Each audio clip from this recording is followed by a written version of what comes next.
மத்திய பிரதேசத்தில் ஒரு குடியிருப்பு பகுதி. ஒரு வீட்டில் அம்மா, மகன், மருமகள், மகள்.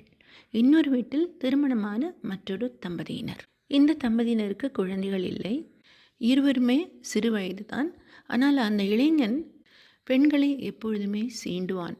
அதுபோல இந்த வீட்டு மருமகளையும் சீண்டுகிறான். மாமியார் என்ன நினைத்து கொள்கிறாள் என்றால், மருமகள் நடத்தையில் சற்று பிறழ்ந்து விட்டாள் என்று நினைத்து மருமகளிடம் மிகவும் கடுமையாக நடந்து கொள்கிறார்கள்.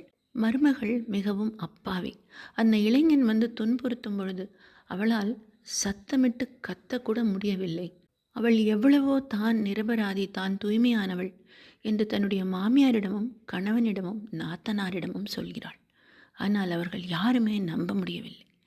பின்னர் ஹோலி பண்டிகை வருகிறது. அந்த ஹோலி பண்டிகையை முன்னிட்டு மாமியார், தன்னுடைய கணவன் இவர்கள் எல்லோரும் இறைவனை தொழலாம், அப்படியாவது நம்ம வீட்டுக்கு பிடித்த எல்லா துன்பங்களும் தொலையட்டும் என்று இவர்கள் இறைவனை வேண்டுகிறார்கள். அந்த சமயத்தில் அந்த இளைஞனை இந்த மருமகள் தாக்கி விடுகிறாள். அதை பார்த்த அவள் கணவன், மாமியார், நாத்தனார் இவர்கள் அதிர்ந்து போகிறார்கள். இவ்வளவு நாள் நம்முடைய மருமகளை மிகவும் கொடுமைப்படுத்தி விட்டோமே என்று அவளிடம் மன்னிப்பு கோருகிறார்கள்.